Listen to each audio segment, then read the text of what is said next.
It is 7:45 in the morning here on Friday, April 4th. It just started raining just when I started filming. Let me get under cover really quick in the side by side here.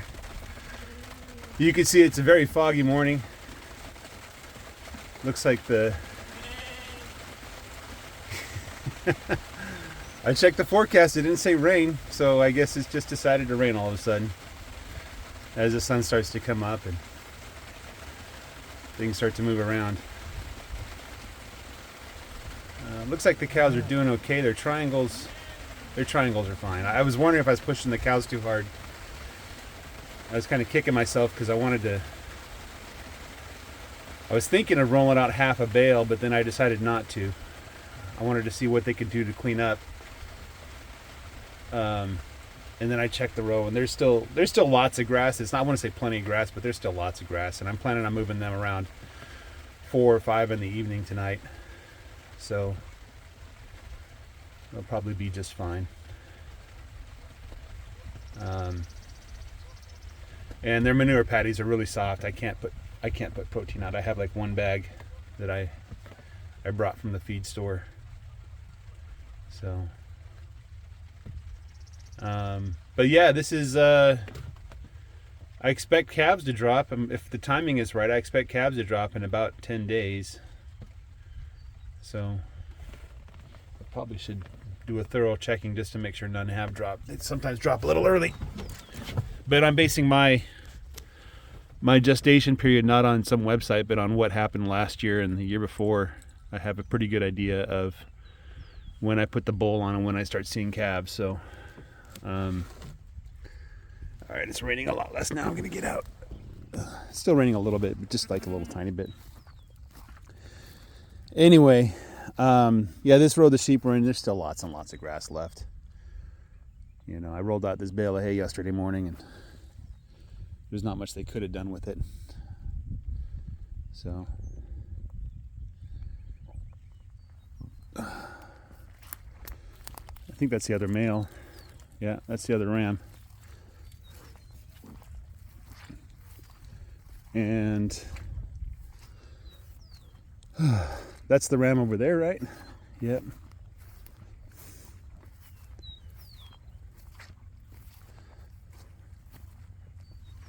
They're all wet. The thing is, though, is like the outside of their coat gets wet, but on the inside there's these smaller hairs.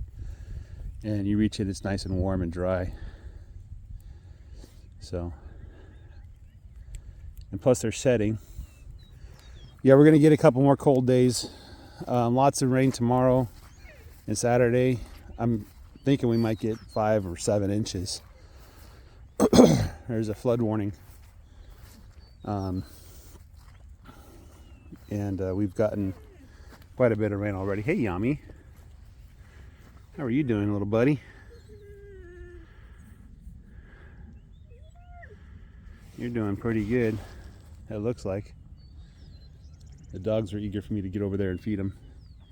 But let me just show you kind of, so before I move them this afternoon. Oh, I also wanted to take a video of the fog. I think the fog is amazing. We don't get it that often here. So this side here is where the sheep are going to move. And this is where they've been, obviously. And there's a bunch of clover right there. All right, guys, you need to be calm. Calm down. Calm down. It's okay. It's okay. I know you're excited to see me. Okay. Let's go check what the cows did. I think it's unavoidable with this fresh green grass that you're gonna get. You know, the sheep aren't gonna make pellets. They're just gonna make turds. Hopefully as the grass gets a little longer, that'll stop. But yeah, there's a big old turd, a juicy turd. So anyway, let's get over here and see what the cows did to clean up. Keep in mind that the number of animal units for the cows is about 50%, if not 100% more than the sheep. So they really went to town on this grass, you know. They're giving it a close cut. I see sometimes they're like this, and I'm like, I just need to give them a little extra. I don't think after this week they should not be running out of forage, especially if I give them a bale of hay. There's another board I got to take out of here. I'll be finding boards for years. So I was thinking roll out an extra bale of hay or roll out a bale and a half, and I'm just thinking, no, it's probably too much, you know. It's not that I want to keep the hay for later, it's that I can't really do much with it. You know, it's not like this part of my pasture is actually a really good part. And so rolling out hay here is not really what I got the hay for, right? So there's a good patty. It's not too green. Now if I walk all the way down to the other end, you're gonna see that there's more grass down there. And so I think they're just looking for stuff local. Now they're taking 2 bites, which probably isn't the best, but you know. Anyway, one of the things I look at if I want to know if I'm pushing them too hard is I'll find an old pile of manure. And there's something I came up here, I think this morning. Remember I was looking, oh, this one here, this is an old manure patty, right? So I look around it, and if there's still grass that's untouched around it, that means they were not pushed very hard. But if they're eating around the old manure patties, that means they're being pushed too hard. So once they start targeting that, I'm like, ooh, I did a little bit too much. Yeah, see here, there's an old manure patty. You can see there's grass that's untouched around it. So they're finding grass somewhere else, you know. So if I focus on one small spot, I'm like, oh, you know, they had a bunch of grass there. You know, like here's some grass here that they barely touched. So it doesn't have manure around it. As I said, as I go down, I'll find more and more grass, you know.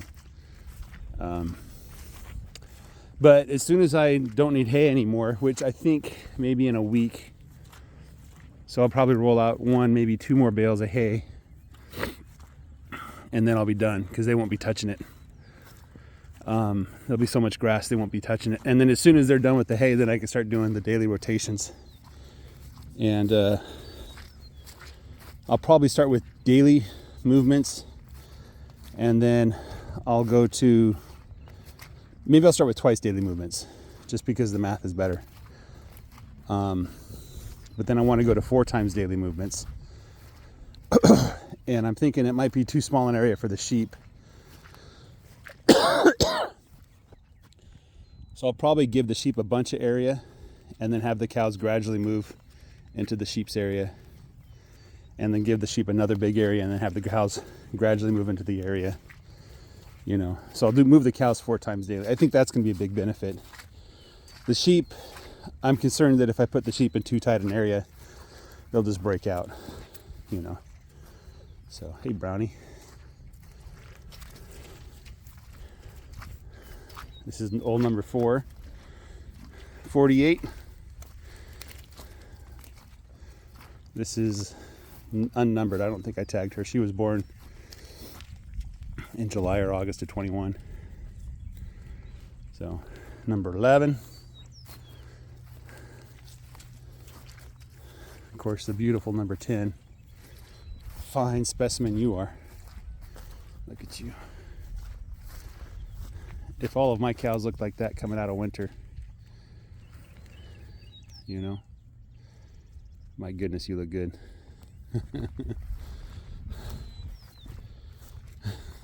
I remember I was talking to my friend who did cattle, and he said, check their ears. If they get droopy ears, it means they're not healthy. So give me a call if one of them has droopy ears. And I took a picture of number 10 and sent it to him the next day. I said, does this one have droopy ears? He goes like, no, that's a Brahmin. I'm like, what's a Brahmin? I hadn't heard of it before. So I looked it up and I'm like, oh, okay, that makes sense. Yeah, you can see how much forage there is in this row. So anyway, a beautiful foggy morning. Got my coat on because it's nice and cool. I want to stay warm. So you guys have a great day. Take care. Bye-bye.